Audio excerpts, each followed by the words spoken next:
기사님, 맷돌 손잡이 알아요?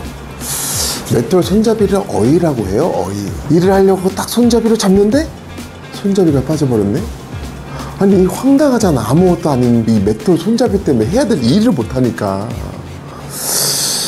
지금 내 기분이 그래. 어이없네.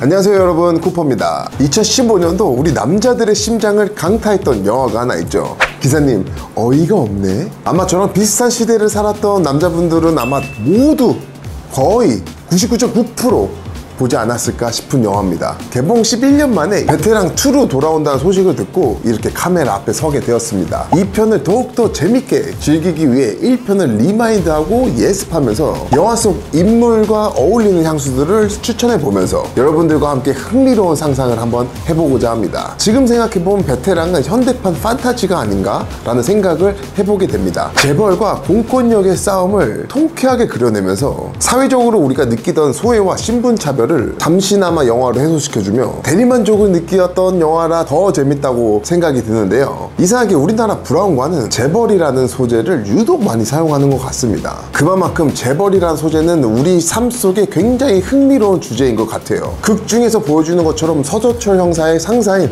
오 팀장님은 어젯밤 서도철이 재벌 3세와 술자리를 가졌다는 것만으로도 놀라며 걱정부터 하고 봅니다. 그 정도로 재벌은 우리에게 이슈이자 그 사세 같은 존재들이었던 것 같습니다. 또 극 중에서 오 팀장님은 이런 말씀을 하죠. 경찰이 재벌 건드려서 살아남는 걸 못 봤어. 검찰이라면 모를까. 내 동기 재벌 라인 건드려서 지금 고깃집에서 숯불 펴.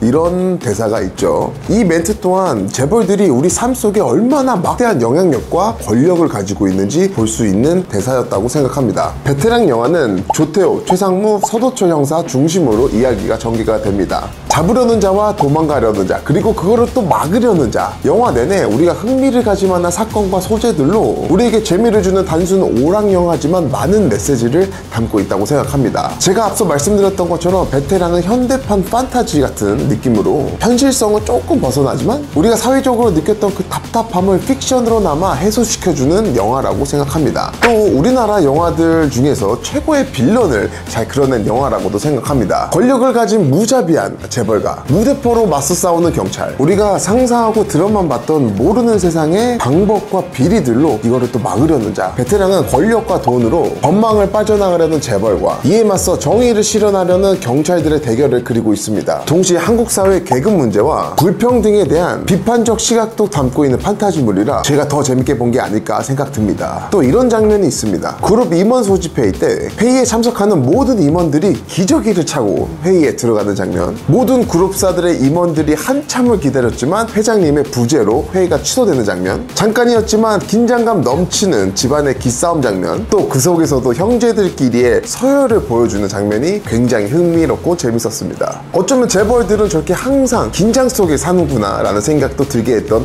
장면들이었습니다. 강약 약강의 모습을 비추며 그들만의 양육강식이 있는 모습이 굉장히 흥미로웠습니다. 오늘은 조태호, 서도철, 최상무 향수 추천 들어갑니다. 가보시죠.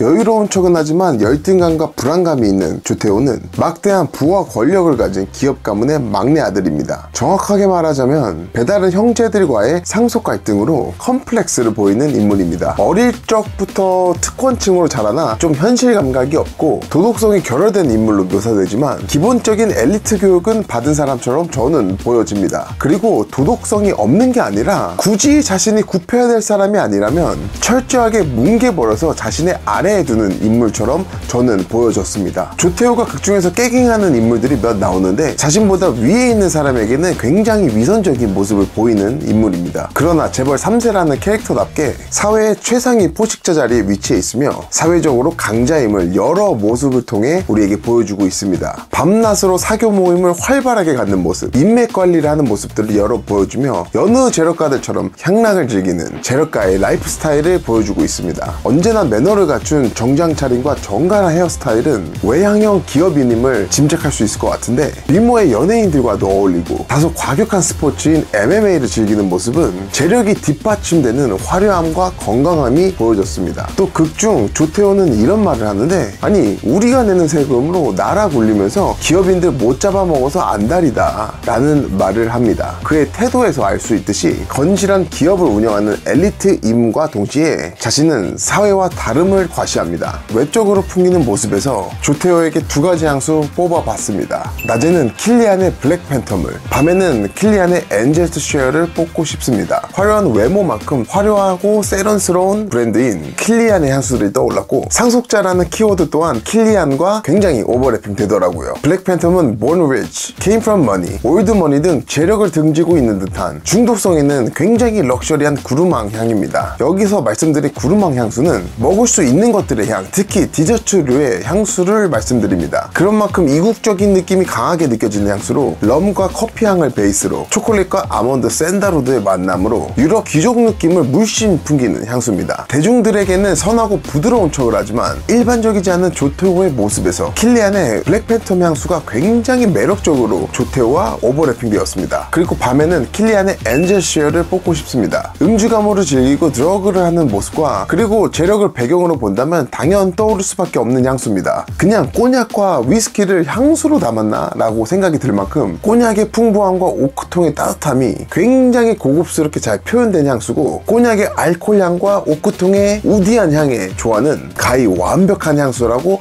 말씀드리고 싶습니다. 바닐라와 시나몬의 달콤하고 스파이시한 하모니는 향의 깊이를 더합니다. 꼬냑 제조업의 후손인 킬리안 헤네시는 헤네시 가문의 유산을 향수에 반영할 만큼 영혼을 갈아서 만든 향수가 아닐까 한 정도로 굉장히 완성도가 높은 향수이지 않나 라는 생각이 들면서, 이보다 향락을 잘 표현한 향수가 있을까 라는 생각으로 밤에 조태호와 어울리는 향수로 킬리안의 엔젤스 쉐어 뽑아봤습니다.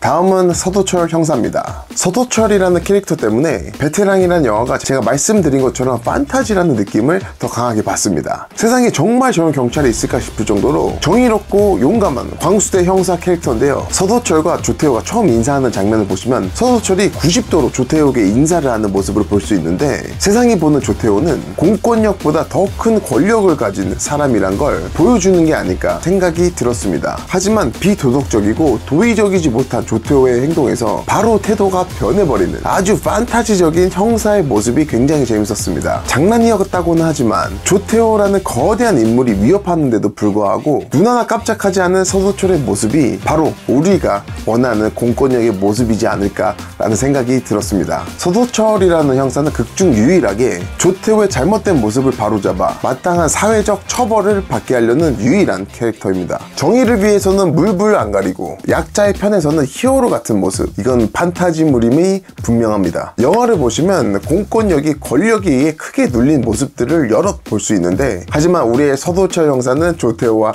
정면 승부를 합니다.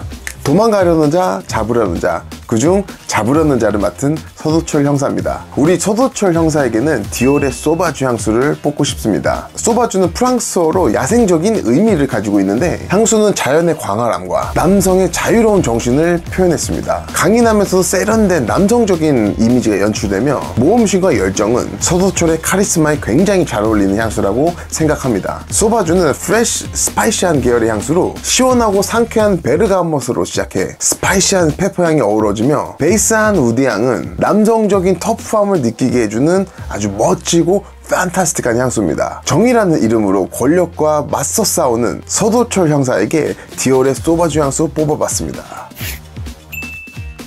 마지막 캐릭터는 최상무입니다. 저는 최상무라는 캐릭터가 극중에서 가장 현실적인 캐릭터가 아닐까라는 생각을 해봤습니다. 재벌가와 밀접한 관계의 집안 사람으로 묘사되며 평생 조관문을 보필하며 자본주의 계급사회의 속성을 적나라하게 간접 경험시켜주는 캐릭터라고 생각합니다. 최상무 또한 엘리트 출신이긴 하지만 자본주의의 거대한 벽에 막혀서 계급사회를 자본주의적으로 받아들이는 우리 사회에 흔히 볼 수 있는 캐릭터지 않나라는 생각을 해봤습니다. 중에서 또 신진그룹 회장님이 최상무의 아버지까지 시비까지 거론하며 협박하고 유혹하는 장면이 있는 것으로 봐서 기업들의 학연지연 모습을 또 엿볼 수 있었습니다. 그러나 그 덕에 최상무도 사회적으로 높은 지위를 인정받는 중산층의 인물이지 않나 싶습니다. 최상무는 비열하지만 조태우의 이익을 위해 온갖 불법 행위와 비리를 수행하며 사익과 성공을 위해 기업의 충성심을 보여주고 있습니다. 야망과 갈증이 느껴지는 최상무 또한 저는 굉장히 사실적이고 매력적으로 묘사되고 표현됐다고 느껴졌습니다. 최상무라는 캐릭터에는 톰 포드의 블랙 오키드를 뽑고 싶습니다. 사실 캐릭터적으로 다가간다면 최상무는 기업의 핵심 인물로 카리스마와 야망이 느껴져서 톰 포드의 블랙 오키드를 착행한다면 정말 판타스틱하고 골저스할 것 같다는 생각이 들었습니다. 약간은 비열함도 있어야 성공할 수 있는 우리 사회를 보여주는 최상무에게 강렬하면서 우아한 분위기를 자아낸다면 너무 판타스틱할 것 같다는 생각이 들었습니다. 톰 포드의 블랙 오키드도 제가 정말 좋아하는 향수인데 블랙 오키드는 이름에서도 느껴지듯이 강렬하고 관능적이며 동시에 신비롭고 우아한 느낌을 줍니다. 블랙 트러플과 블랙 오키드의 조합이 이 향수의 핵심이며 여기에 다크 초콜릿과 파출리, 바닐라의 깊고 달콤한 향이 더해져서 블랙 오키드는 복합적이면서도 유니크한 향을 완성합니다. 톰 포드 향수답게 굉장히 강렬한 성격을 가지고 있어서 최상무의 야망과 합쳐진다면 굉장히 멋져 보이지 않을까라는 상상을 해봤습니다. 조태우라는 거대한 인물 때문에 최상무의 위치가 다소 가려지지만 그 또한 사회적으로 성공한 인물이며 굉장히 매력적인 캐릭터라고 생각합니다. 오늘은 이렇게 영화 베테랑에 등장하는 캐릭터들에게 어울릴 것 같은 향수를 뽑아봤습니다. 제가 너무 재밌게 봤던 영화도 소개하고 또 제가 너무 좋아하는 향수 이야기를 더욱더 흥미롭게 할 수 있어서 굉장히 즐거웠습니다. 저랑 이렇게 향수 이야기하면서 여러분도 공감되고 흥미로웠던 시간이었으면 좋겠습니다. 그럼 곧 개봉을 앞둔 베테랑2를 기대하며 다음에도 또 골저스하고 또 패블러스하고 또 판타스틱한 향수들로 돌아오겠습니다. 안녕히 계세요 여러분. 지금까지 쿠퍼였습니다. 감사합니다.